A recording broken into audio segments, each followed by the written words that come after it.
You're going to take care of your father-in-law for the rest of your life. I'm going to live with my new daughter-in-law, haha. One day, my mother-in-law suddenly dropped this on me. Basically, she was saying that my husband was having an affair, and she was backing it up. Furthermore, they planned to live at the mistress's house. At my in-laws' house, there was a wheelchair-bound father-in-law who needed care. Despite this, my husband and his mother went to the mistress's house. What they did was, of course, unforgivable. However, I couldn't just leave my father-in-law behind and leave. As I wavered, my father-in-law finally stood up. My name is Linda, 30 years old. I married my husband Bob, and it's almost our 3rd year. At first, we got along so well, but now we don't talk as much. Is this what they call getting used to? The more you know each other, the more your love stabilizes, and you end up seeking a more stable life. There was no problem with our marital life, but it could be described as unstimulating. Plus, about a year ago, my husband's job got busy, and he started to work overtime. Business trips, which were almost non-existent before, have become a few times a month. However, he always covers the living expenses, and I have a job too. I can't always worry about him. Sometimes when he comes home early, we have dinner together and make up for the lost time. From the outside, it may look like our marriage is cooling down, but that's not the case. This is the shape of our marriage. This unchanging married life was our norm. Then, one day, when I finished work and came home, my husband was already there. Usually, he doesn't come home until after 10 p.m., but it was still 7 p.m. "Welcome back." To his greeting, I asked back, "Bob, you came home early today. Didn't you have to work overtime?"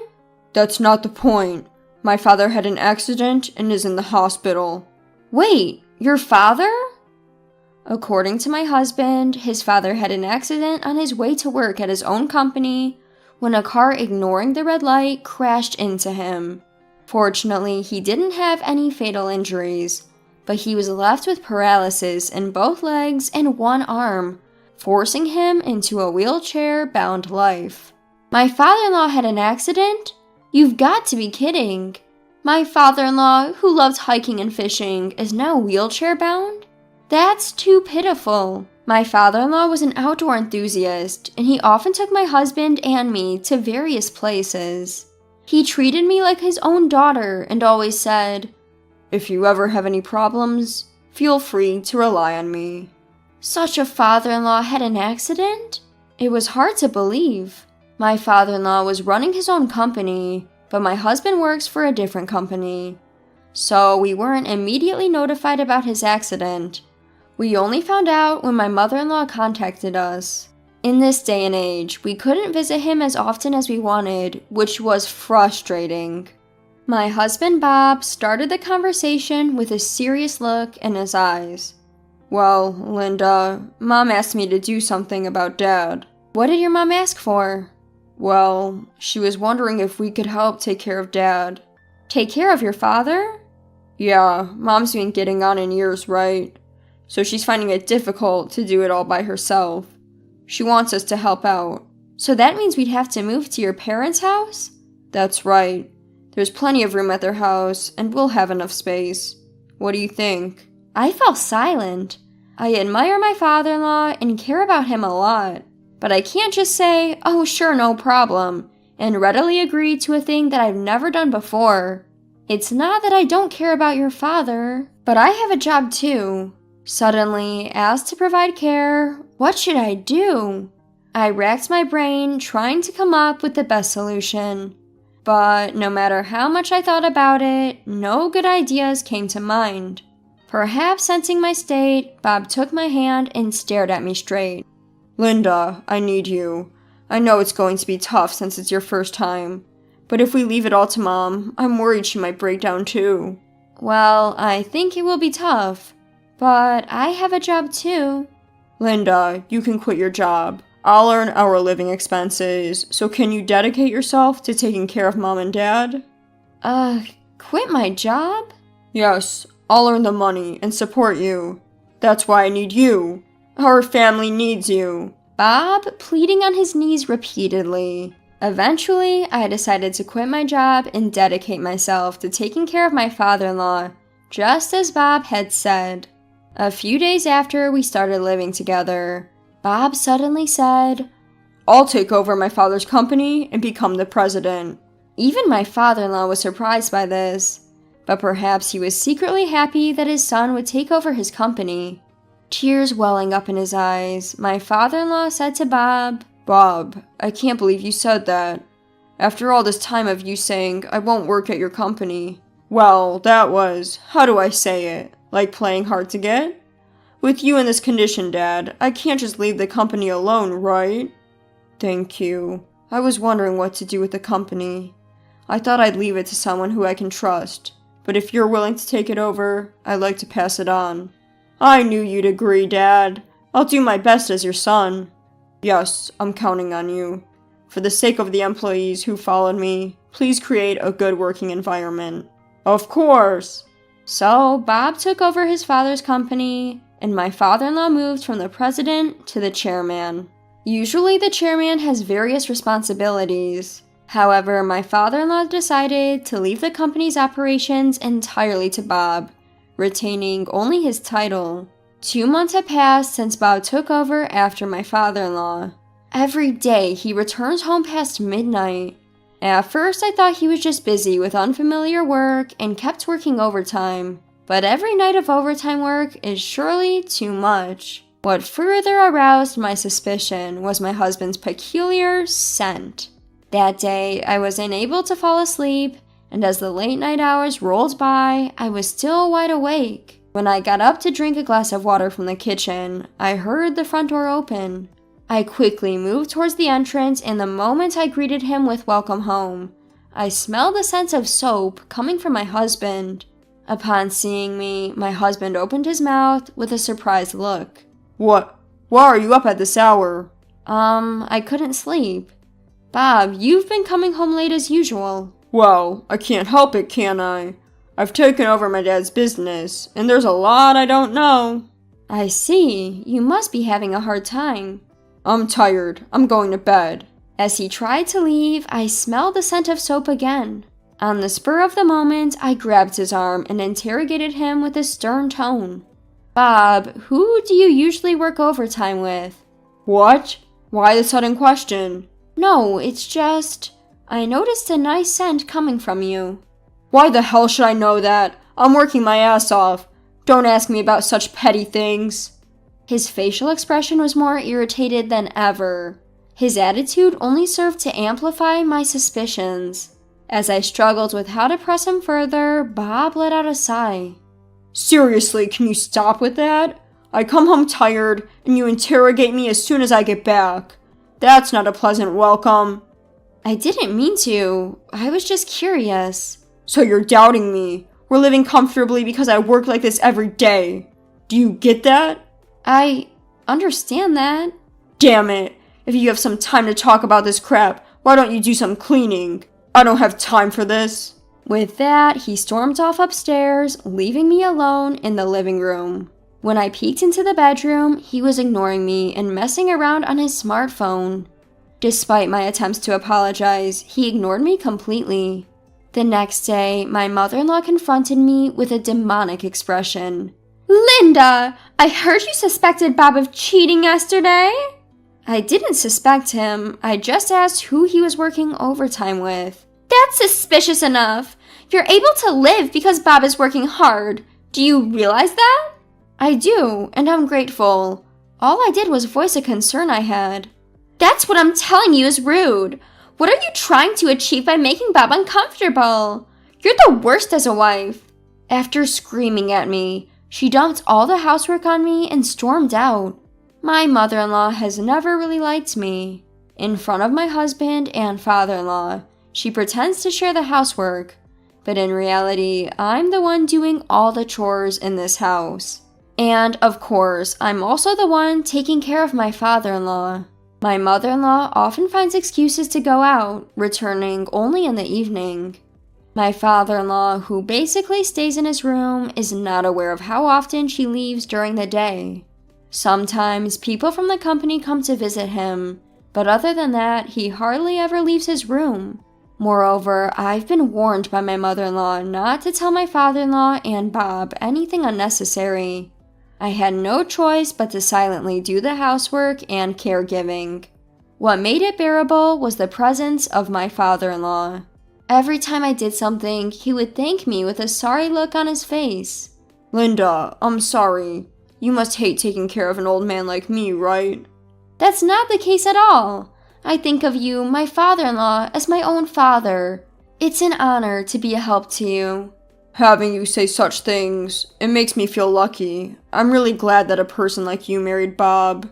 Oh my, likewise. I'm glad to have a kind person like you as my father-in-law. There are many days when the actions and words of my husband and mother-in-law are hurtful. In the midst of this, the existence of my father-in-law, who needs me, has barely kept me going. It's my role to wipe down my father-in-law before he goes to sleep, and turn off the lights. When I finish everything and return to the living room today, my husband, who usually shouldn't be here at this time, showed up with my mother-in-law. My husband had a nasty grin on his face. Perhaps he had been talking to my mother-in-law. I have a bad feeling. The next moment I thought so, unbelievable words were released from my mother-in-law's mouth. Oh, good timing! I have something to tell you. Something to talk about? I'll cut to the chase, okay? You should take care of your father here for the rest of your life. Mother-in-law? What are you talking about? I've decided to live with a new daughter-in-law. Of course, Bob will be with me too. A new daughter-in-law? I unintentionally lost my words at the shock. I realized I was frozen on the spot. A new daughter-in-law? What on earth is she talking about? Why doesn't Bob say anything? As if to ridicule my silence, my husband shoved a divorce paper in front of me. I have a girlfriend. My mom and I have decided to live at her place. What? I'm going to pack up now and leave with my mom. Whether or not you submit the divorce papers is up to you. But you know, either way, it's your job to take care of Dad. No way! I felt hopeless and I collapsed to my knees on the spot. My husband and mother-in-law started packing their things, leaving me behind. Tears start to spill in the silent living room. Then my father-in-law in his wheelchair appeared. Linda, it's quite noisy. What happened to Bob and his mother? Father-in-law. Hey, why are you crying? What exactly happened? I conveyed the conversation I had earlier to my father-in-law. His expression became increasingly stiff, and by the time I finished telling him, his eyes had changed. He stood up briskly and announced with an unprecedented strength. Linda, it's time for a counterattack. Huh? Your legs! Sorry for keeping silent. The truth is, I've been able to walk for a while now. It's okay, leave everything to me. The preparation is already in place. My father-in-law pulled a large brown envelope from the drawer and showed me its contents. Father-in-law, this is... What was inside were various pieces of evidence of my husband's infidelity, and, unbelievably, evidence of my mother-in-law's infidelity as well. According to him, since Bob became the president, my father-in-law had trustworthy employees monitor his actions at the company. As a result, it was found out that my husband leaves work precisely on time every day. Despite everything, I found him coming home after midnight every night. My father-in-law then commissioned a private detective to investigate my husband. He seemed to have noticed that his wife was out during the day, and he asked them to investigate her as well. As a result, both of their affairs came to light. The woman my husband was cheating with was also known to his mother, and it was found that they had met together. These pieces of evidence were obtained just recently. He seemed to be struggling with when to tell me the truth. It's blunt, but I'm glad I could talk. Linda, what do you want to do? I want to get back at those two. I see. Leave the rest to me. My father-in-law then made a call to someone on his smartphone. It seems to be someone from his company, and my husband was subsequently demoted from his CEO position. I submitted the divorce papers as my father-in-law had told me. Using the evidence of the affair, I asked for compensation from Bob and his lover through a lawyer. A week later, Bob came to visit his parents' house, presumably because a certified mail had arrived. In front of me and my father-in-law, he yelled back defensively, "Hey, Dad, what's going on? Just because I cheated, there's no need to fire me from the CEO position. Shut up. You didn't help me with my care, and you hurt Linda. It's a million years too early for a scumbag like you to be in a leadership position." "What?" "I'm cutting ties with you. Never come back to this house again." But... Bob fell to his knees in tears. He clung to me in disdain, pleading desperately. Linda, please. I don't mind if you retract the divorce, so... So? Please convince Dad. I'll break up with my lover, so please drop the compensation claim. Even now, this guy is only thinking about saving himself. I was utterly disillusioned with him. To release all my pent-up frustration, I spoke boldly. "What are you talking about now? Retract the divorce? I didn't ask for that. You know what? I feel great to be able to divorce a scumbag like you. There's no way I'll ever go back to being your wife." "Do you mean you've already... the divorce papers?" "Of course! Why should I willingly stay married to a terrible person like you? Being divorced and being fired as CEO, it's all your own fault. It's the seed you sowed." "But those divorce papers, I only used them as a thread." "I thought so. I hope you, your mother, and your lover all go to hell. You need to give up on the idea of getting help from someone else." With a dismissive gesture, I threw him out the front door. From outside, Bob's pleading cries could be heard. "Help me! I was wrong. I won't cheat again, so please forgive me. Linda, Dad, please don't abandon me." Neither my father-in-law nor I ever responded to those cries again. Later, my ex-husband and mother-in-law were sued for alimony and subsequently evicted from their mistress's home. Due to their swift breakup, they found themselves homeless, reportedly forced to live in a comic book cafe for a while. Bob paid me alimony, and his mother paid my father-in-law, depleting their savings and leading them to accumulate debt. Homeless and without food, they are now forced to live a life of poverty, working day jobs. On the other hand, I continue to take care of my father-in-law at his home, despite the divorce. My father-in-law kindly told me, "You're welcome to stay as long as you'd like." Relying on his kindness, I decided to live in my in-laws' home. Recently, as my father-in-law has started going to a daycare service during the daytime, I've started working during those hours. There will be various challenges in the future, but no matter what happens, I want to do as much as I can for my father-in-law.